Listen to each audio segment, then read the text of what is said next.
Moedas, ficamos aqui com algumas das ideias de que o futuro já começou hoje, já começou numa cidade, num país, numa comunidade europeia, numa União Europeia. E é por aí que vamos continuar a avançar neste congresso e vamos olhar em frente. E olhar em frente é saber como é que a tecnologia e a economia se entrelaçam para conseguirmos ultrapassar os desafios que temos pela frente. Vamos então em Tech and Economics, The Way Forward.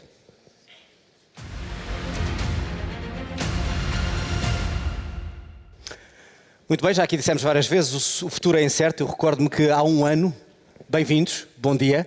Há um ano estávamos aqui a fazer este congresso, mais ou menos por esta altura, estávamos preocupados com uma pandemia e pensávamos, não pode ser pior. Hoje temos uma pandemia e uma guerra no coração da Europa, por isso mais do que nunca vamos olhar para saber como é que podemos ultrapassar isto. Esta dupla improvável, é assim que eu lhe vou chamar, ou seja, o Paulo Portas, o Presidente do Congresso, e o Rogério Carapuça, Presidente da APDC, é uma dupla improvável, quem sabe sai daqui uma dupla para uma televisão, já que a RTP está a transmitir isto, mas isto sou eu a ser parcial. Meus senhores, o palco é vosso, até já. Obrigado. Bom dia a todos, bem-vindos ao 31º Congresso da APDC.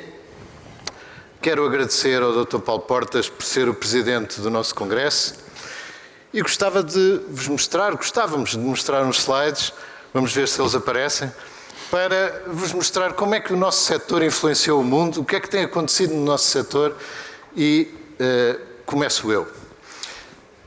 Tudo começou com uma exponencial. Ou seja, em 1958, por aí, foi possível colocar num circuito eletrónico integrado, num chip, um conjunto de componentes eletrónicos, transistores, tipicamente. E foi possível continuar a acrescentar cada vez um número maior de componentes desse tipo num circuito desse tamanho. Um dos pioneiros desse movimento, Gordon Brown, profetizou nessa altura, aquilo que ficou conhecido Gordon Moore, aquilo que ficou conhecido pela lei de Moore, profetizou que a cada ano que passasse, ele depois mudou para 2, a cada 2 anos que passassem, esse número de componentes nesse chip iria duplicar.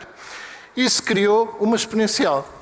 Mas o que é espantoso nessa exponencial é que ela mantém-se durante todo este tempo, há já 64 anos. Ora, uma exponencial a crescer durante 64 anos muda de facto tudo. Nós não conseguimos nem imaginar o que é esse crescimento, mas eu dou-vos um exemplo. Se a velocidade de um carro fosse 100 à hora em 1958 e se crescesse com esta exponencial, hoje a velocidade desse carro faria com que esse mesmo carro demorasse da Terra ao planeta Marte em menos de 8 minutos. Ora, isso não aconteceu na indústria automóvel, mas aconteceu no nosso setor. E é por isso ter acontecido no nosso setor que nós hoje temos no nosso bolso um computador mais potente por umas centenas de euros ou dólares do que um supercomputador dos anos 80 que custava umas dezenas ou centenas de milhões de euros ou dólares. Foi por esta exponencial. E toda a eletrónica teve o mesmo seguimento, teve a mesma evolução. E por isso, os sensores, por exemplo, hoje nós podemos colocar sensores nas máquinas mais complexas, no motor de um avião, mas também podemos colocar na nossa roupa. Tenho aqui um. Podemos medir todo o tipo de grandezas que nós quisermos. Podemos enviar sensores para o limite do sistema solar, podemos enviar sensores para o interior do nosso corpo e medir grandezas físicas, grandezas biológicas, grandezas de todo o tipo dos negócios. Medir os nossos negócios em tempo real, ao mesmo tempo que juntamos a informação que as próprias pessoas produzem. E por isso é possível fazer a transformação digital dos nossos negócios. Algo que vamos falar neste congresso. Mas também temos algoritmos poderosíssimos que podem servir para fazer previsões meteorológicas, descodificar o nosso genoma, mas podem servir para conhecer os nossos negócios no dia-a-dia, para conhecer as preferências de milhões de clientes ao mesmo tempo, com o que isso tem de bom e com o que isso tem de riscos. E isso levou-nos a um outro conjunto de aplicações também batizadas nos anos 50 do século passado como inteligência artificial. Para uns uma utopia, foi andando com algumas dificuldades pelo caminho, foi melhorando, mas começou por um paradigma que nós no setor chamávamos a representação do conhecimento, ou seja, pretendíamos representar o conhecimento em estruturas de dados ou em linguagens parecidas com as linguagens de programação. Isso deu alguns sistemas interessantes, chamados sistemas periciais, para tarefas muito estreitas, mas a inteligência artificial hoje é muito diferente. Porquê? Porque os algoritmos que pretendemos ter nestas máquinas não são algoritmos sobre um determinado setor específico, mas algoritmos sobre a forma de aprender. E, portanto, as nossas máquinas hoje aprendem um pouco como nós também aprendemos desde que nascemos. Com uma diferença. Com esta exponencial, elas fazem isso muito mais depressa. Com esta exponencial, elas podem treinar com elas próprias. Elas podem aprender com os seus erros. E, por isso, temos hoje sistemas que são capazes de fazer determinadas tarefas bem melhor do que os seres humanos. E nas comunicações também. Por causa desta evolução, por causa desta exponencial, nós hoje temos sistemas para comunicar de forma rapidíssima, com uma largura de banda brutal. E vamos ter, naturalmente, todo o tipo de interligações possíveis, mas já temos hoje uma grande parte da humanidade a usar a internet como backbone para os seus trabalhos. Vamos falar, neste congresso, da cadeia de valor das telecomunicações. É a primeira vez que falamos da cadeia de valor mais ou menos completa das telecomunicações, desde as infraestruturas até aos próprios operadores, passando por aqueles que vendem equipamentos, tecnologia, software, etc. Bom, e tudo isto levou-nos a uma coisa que nunca tinha acontecido na história da humanidade. O facto de termos negócios que em 3 décadas nasceram e passaram a ser dos negócios mais valiosos do mundo.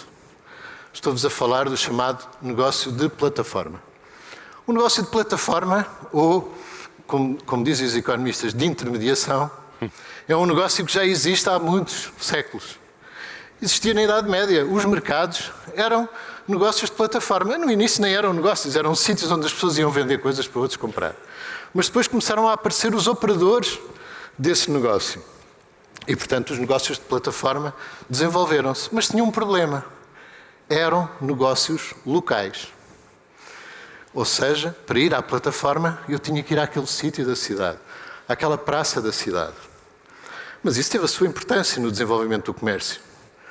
O nosso Presidente do Congresso, enquanto líder político na altura, usava muito estas plataformas para passar a sua mensagem. Já era digital. Mas elas eram locais e nessa altura era a ideia. E por isso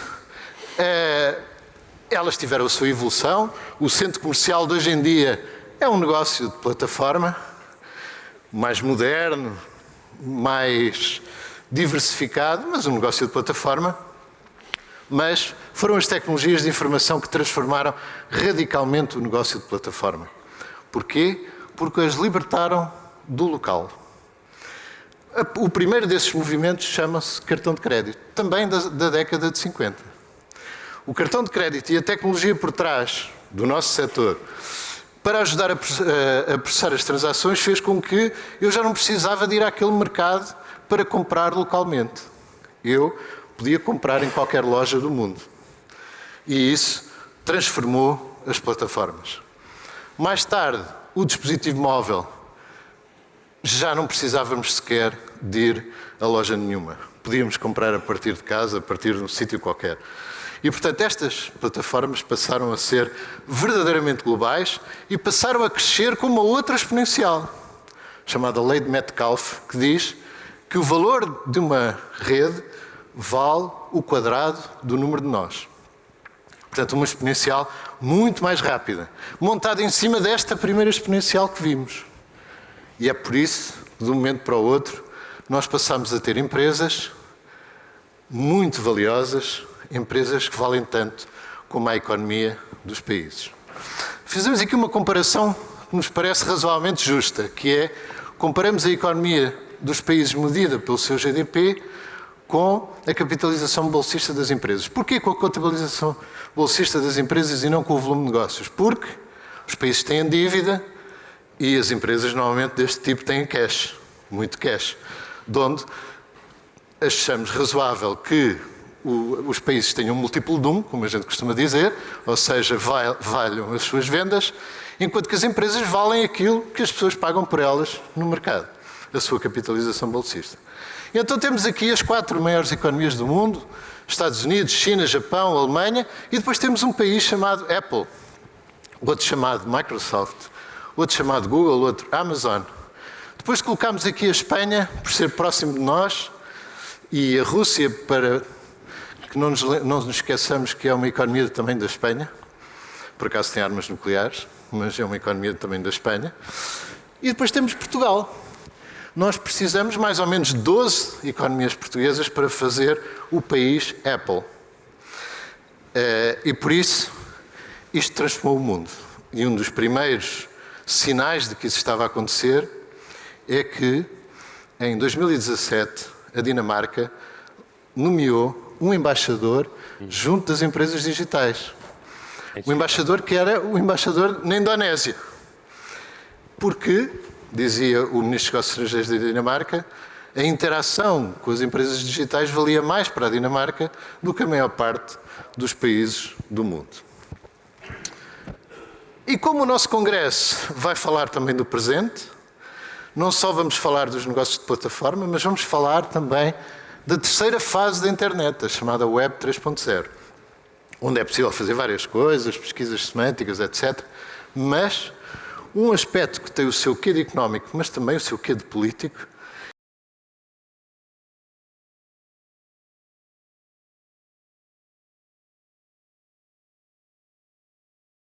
que é a possibilidade da desintermediação, ou seja, a possibilidade cada vez maior dos negócios peer-to-peer por oposição dos negócios através do intermediário, ou seja, através de uma plataforma. Mas será que nós queremos desintermediar tudo? Será que não há intermediários que são úteis?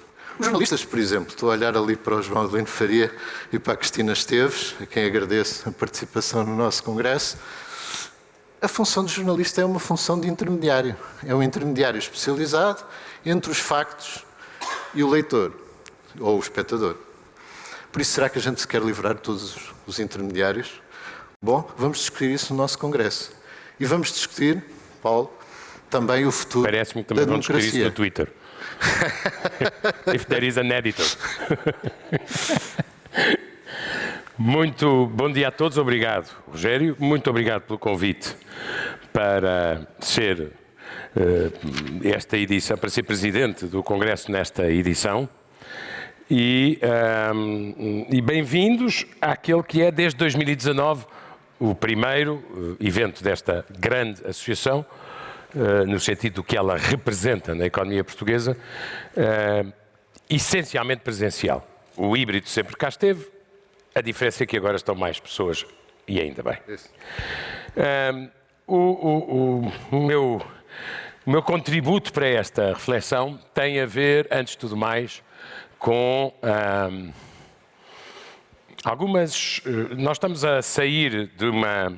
Tivemos muitos anos de crescentes tensões comerciais entre os Estados Unidos e a China, permanecem.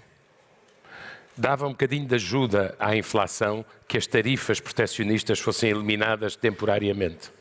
Não só entre os Estados Unidos e a China, mas entre todos os países que estão a começar a fazer proibições de exportações e tarifas nas importações.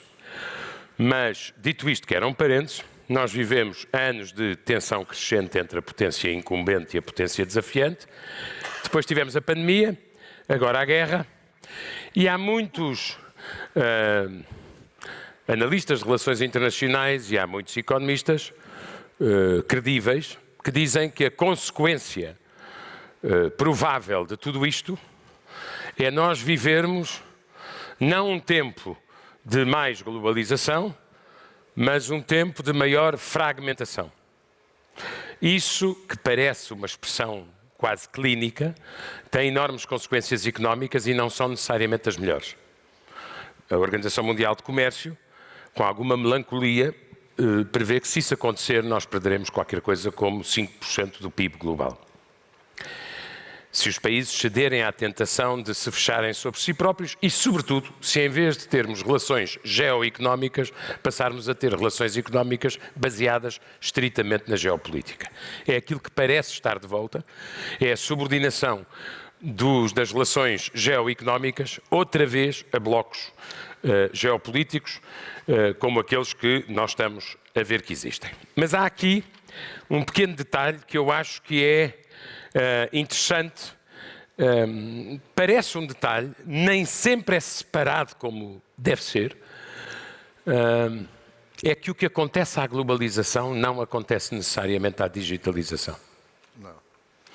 Eu sempre tento explicar nas minhas aulas que globalização e digitalização são primos. São certamente, são aliás contemporâneos.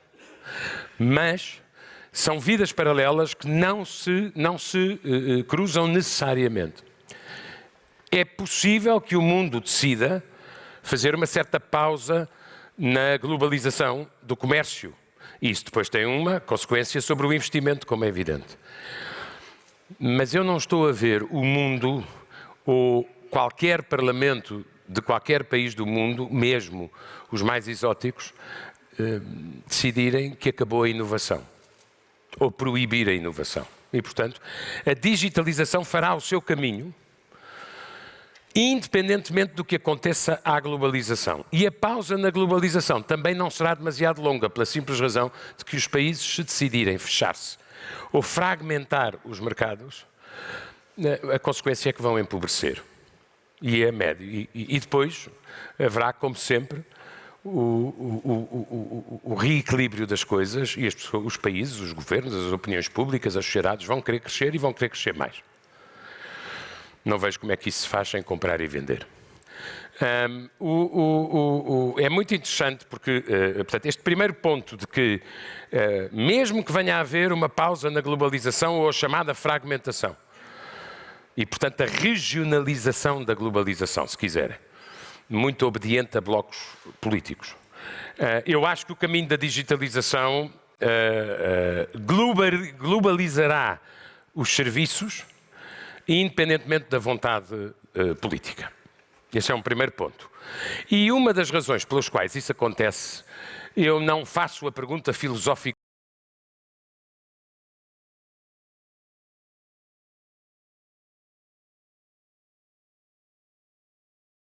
sobre se isto é necessariamente bom ou se contém riscos. É que normalmente as pessoas associam a globalização ao conceito de espaço e de território.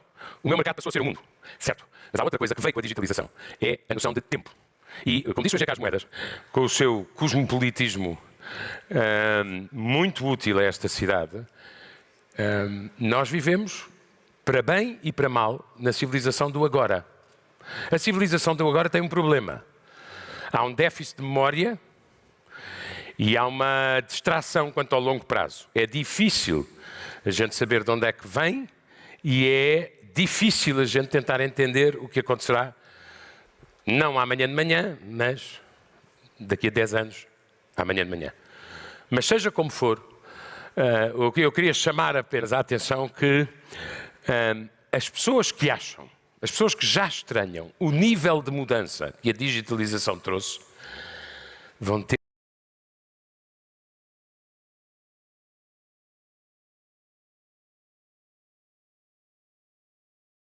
que se habituar a observar, ser testemunha, participar ou não no nível de mudança que ela vai continuar a trazer. E que eu acho que é, no domínio do conceito de tempo, absolutamente assombroso. Ou seja, aquilo que o 5G e depois o 6G, aquilo que a realidade aumentada, aquilo que a internet das coisas, aquilo que a inteligência artificial, para não mencionar outros trends, vai trazer ao conceito de velocidade e de tempo, é ainda mais impressionante. E, portanto, eu vejo muitos comentários pessimistas sobre a globalização, não vejo que eles possam estender-se à digitalização, embora ela tenha outros problemas, como já veremos. O segundo ponto que eu queria aqui sublinhar, e que também estará presente neste congresso, é que é uma mistura de dois slides. os desafios legais que as Big Tech americanas enfrentam numa economia que tem como sagrado, chamou a atenção, sagrado o princípio da concorrência sã. Isso é absolutamente determinante para as empresas, para o funcionamento do capitalismo americano. Nenhum incumbente pode take it for granted, ou ter comportamentos abusivos, ou monopolistas, ou de posição dominante. E tudo isso vai democraticamente ser julgado e ter consequências nos próximos anos. Chama a vossa atenção que este movimento para, em certo sentido, não é contrariar, é conter o crescimento das grandes plataformas. É um movimento que vai desde a direita do Partido Republicano até à esquerda do Partido Democrata. São 48 Estados americanos que colocaram no Tribunal de Concorrência algumas das plataformas, e isto vai ter consequências, seja qual for a decisão, que muito provavelmente lembrarão coisas que já aconteceram no passado e que é a necessidade de partir negócio ou deixar lastro e permitir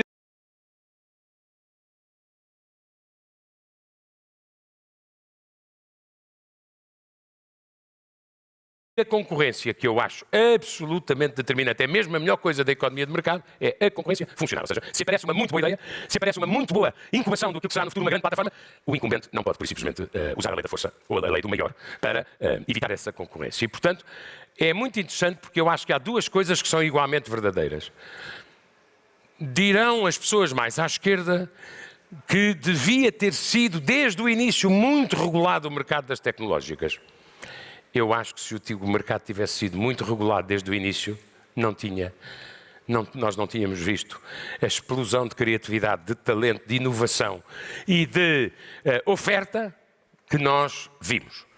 Como tudo na vida tem, ou deveria ter, um justo termo, o facto dessa explosão de criatividade e a explosão de digitalização das sociedades, menos dos Estados, das sociedades,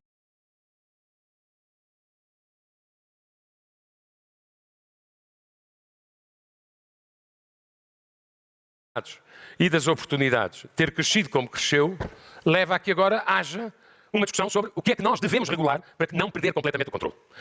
E nessa matéria vamos assistir a debates interessantes, por exemplo, entre os Estados Unidos e a Europa.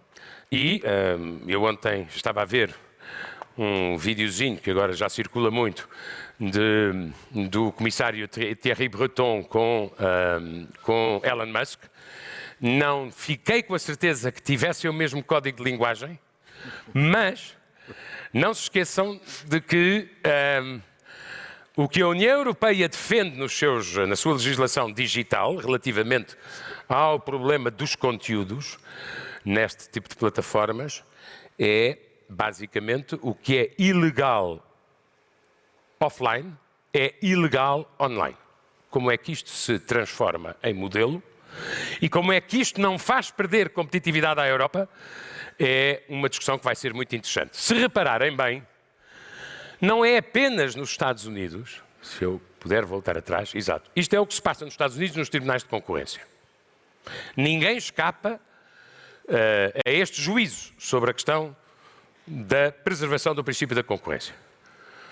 E na China, num regime completamente diferente, que não pretende ser uma democracia, nem nunca pretendeu, e que é a potência desafiante no digital. Eu acho que os Estados americanos perceberam, um dia acordaram, perceberam que os chineses já estavam à beira de Silicon Valley. Eu faço só uma pequena peregrinação para este pequeno slide. 10 maiores companhias tecnológicas do mundo, de internet, 6 são chinesas, 6 são americanas, 4 são chinesas. O que eu acho preocupante não é que 6 sejam americanas e 4 sejam chinesas. Daqui a 2 trimestres pode ser 7-3, mas eu faço esta avaliação há vários anos e ou é 7-3 ou é 6-4, 6-4, 7-3. O que a mim me impressiona é que não haja uma única europeia nas 10 maiores. Os europeus tenderão a ter uma resposta. A culpa é dos outros. Será? Será? Será que a gente pode usar a inteligência para perceber para tentar perceber porque é que capitais europeus preferem investir noutros mercados, às vezes. Porque é que, se nós somos realmente friendly com o investimento, se nós temos tendência para over-regulate ou não, se nós somos flexíveis suficientemente, essas perguntas eu acho que são muito importantes, porque eu acho que para o coração do futuro da Europa é tão importante ter independência energética e defesa digna desse nome, como estar no coração da inovação, da digitalização. A Europa tem 4 países acima de 3% do PIB em R&D, portanto, em pesquisa e desenvolvimento. Todos os outros estão abaixo. Quem são os suspeitos? Óbvios, os nórdicos. Não será por acaso que a Nokia é de onde é, que a Ericsson é de onde é, que já tiveram fases melhores, já tiveram fases piores, já se reergueram, já se reestruturaram.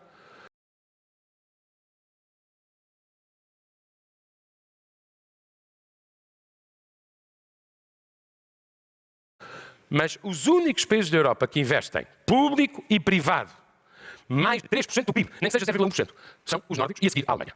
Nós temos um caminho enorme e esse caminho é um desafio para o setor público e para o setor privado. Nós só conseguimos transformar isto se aumentarmos o nível de investimento público e o nível de investimento privado na pesquisa e desenvolvimento que conduzem à inovação. A inovação procura o talento e a inovação encontrada trarão o futuro. É aqui que está o futuro, é aqui que se joga o futuro. Se nós perdermos este comboio, é tão grave como não termos qualquer espécie de liberdade energética, que é a situação corrente que todos conhecemos, ou de termos sido apanhados com uma guerra sem defesa.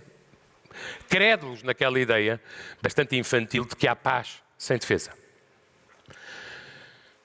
Pelo contrário, a ausência de defesa é um incentivo à guerra, como nós podemos verificar. Na China, onde o regime é completamente diferente, não tem nenhuma pretensão de dizer às pessoas, nunca se comprometeu com a liberalização política, apenas com a liberalização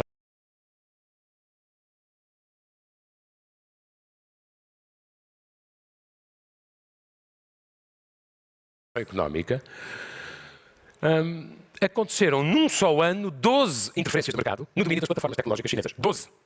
Ou porque havia saídas em bolsa nos Estados Unidos, e Beijing não quer que isso aconteça.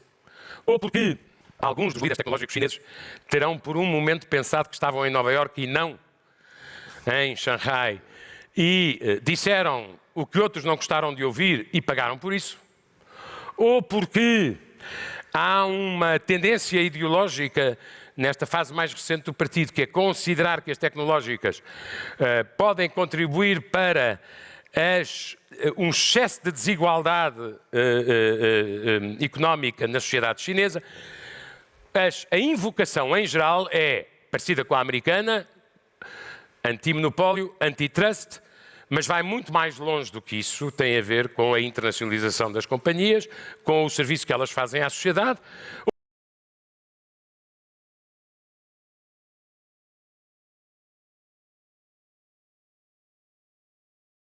Ou até com coisas ideológicas como o desaparecimento de um dia para o outro do imenso negócio das tutorias educativas na China, que desapareceram. Sob o pretexto de que eram fornecidas pelas tecnológicas, com bastante competência, mas sob o pretexto de que, como uns podiam e outros não podiam, era melhor ficar tudo pelo nível dos que não podiam. E assim desapareceu o negócio das tutorias, negócio no melhor sentido da palavra, nas competições universitárias. Mas isto é muito interessante como a mais velha questão da política, ou seja, quem tem o poder, aparece de um lado americano por causa das questões da concorrência e aparece do lado chinês por uma advertência do poder político central relativamente às companhias. Podem fazer o que quiserem, exceto o que nós não queremos que vocês façam. E as regras do jogo são sempre estas. Ninguém se pode surpreender que não tenha sido assim. Por isso é que as tecnológicas americanas não tiveram muito sucesso na China e foram saindo umas atrás das outras. Seja como for, queria deixar apenas esta imagem que a mim me impressiona. Eu espero que dentro de... A grande vantagem, como disse no início, é que no domínio tecnológico tudo é muito rápido.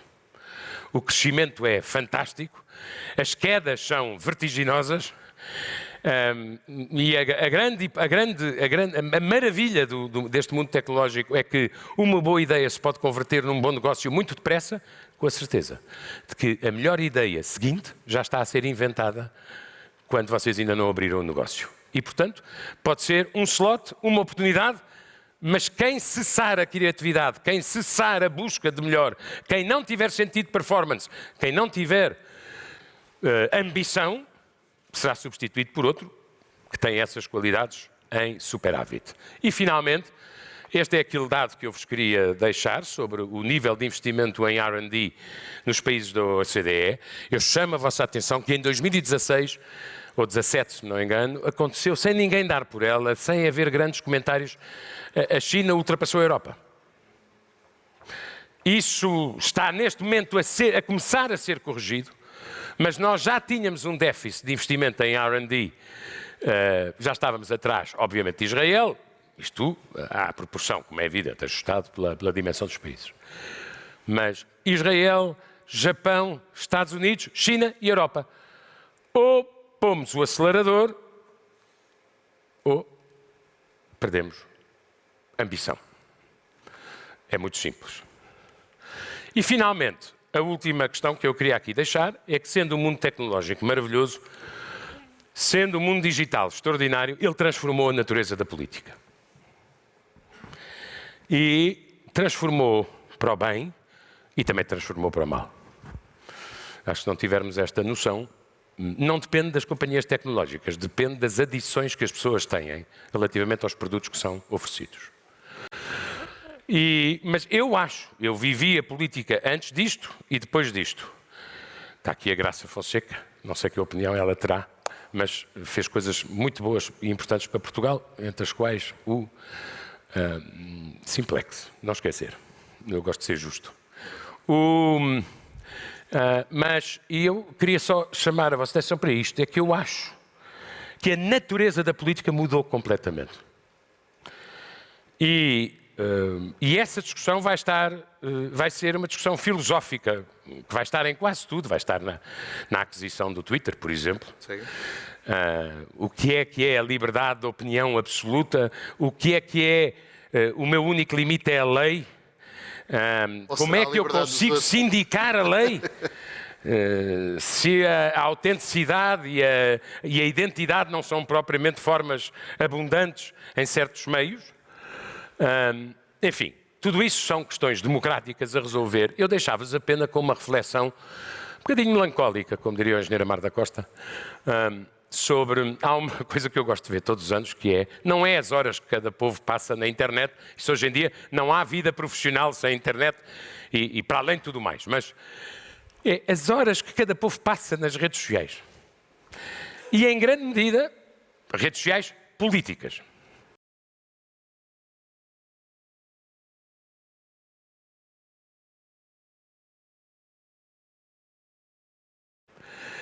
E para fazer política. E eu não vou fazer nenhum comentário moralista, nem sequer probabilista. Chama a atenção que o país que gasta menos horas por dia nas redes sociais é o Japão, e que os países que passam mais horas nas redes sociais por dia são, para vos dar exemplos, a Nigéria, as Filipinas, o Brasil ou a Argentina. São modelos possíveis, escolhas possíveis. Mas temo que comecem os filósofos a tentar fazer uma elaboração sobre este assunto. Mas repito, a culpa não está na oferta. A explicação está na procura e no que as pessoas querem. E isto tem uma consequência, como todos sabemos, sobre a política, que é a força e a importância das redes sociais, não digo da internet, das redes sociais em termos políticos, leva, até agora, pode mudar, leva a uma prevalência dos extremos sobre a moderação, leva a uma radicalização que torna difícil o compromisso e é uma espécie de emergência de vanguardas que acham que vão mudar o mundo amanhã de manhã, e o mundo não se muda amanhã de manhã pela simples razão, e essa é talvez a contradição política mais relevante entre o digital e a política, é que a ambição do digital é tão veloz como a velocidade que nós vimos no início. A capacidade de transformação do mundo precisa de tempo. E há um choque entre estes dois valores. E E eu acho que essa discussão vai estar no coração das... E até mais, daqui a bocadinho vai haver um debate com um filósofo que eu gosto muito, que eu acho que vai passar por aí. A maioria dos problemas modernos são complexos. Não cabem em 142 caracteres. Sorry to say. É impossível explicar o que se passa na Rússia,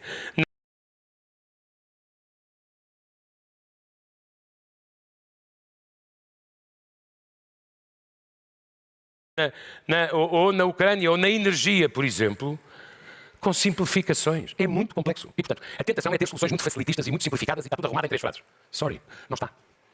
Transformar é difícil, mudar ainda mais. E tem que ser feito muitas vezes com compromissos, porque sem compromissos acaba por ficar a mudança pelo caminho, provavelmente. De onde? Eu terminaria com uma coisa que o meu amigo mais digital de todos, que deve estar por aí, também é desta área, eu costumo sempre olhar para ele como um avançado mental, não é? Digital puro, que é o Luís Pedro Mota Soares, meu ex-colega de governo, e que ontem me mandou uma coisa maravilhosa. Eu sou daqueles que ficou fascinado com o livro do Dr. Kissinger, que aos 99 anos decidiu aprender o que era a inteligência artificial, com o ex-CEO da Google e com um dos reitores do MIT. Extraordinário, aos 99 anos, querer aprender, querer ter conhecimento, é uma lição de vida. E há lá uma perguntinha, a certa altura, dos cientistas do MIT, para o computador já gerido pelo algoritmo, que é uma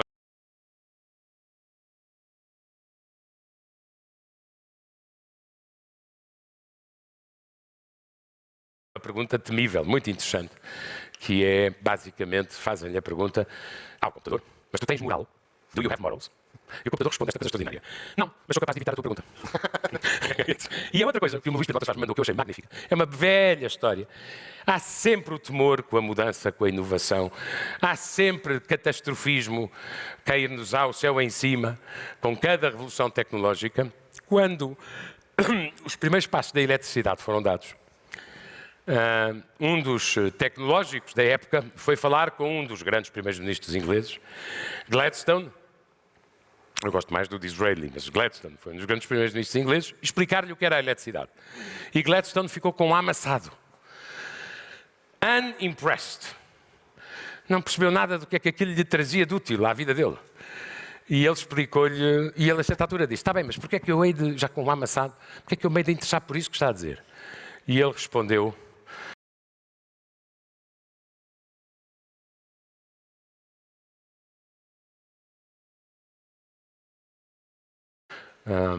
olha, because you can tax it. Portanto, estas discussões terminarão também sempre aí. E depois, cuidado, nem todos taxam ao mesmo tempo. Muito obrigado a todos, um bom congresso e boas discussões. Obrigado, Paulo. Muito obrigada, Rogério Capuça. Muito obrigada, Paulo Portas. Excelentes explanações e excelentes pistas que nos deixaram para o congresso e excelentes reflexões.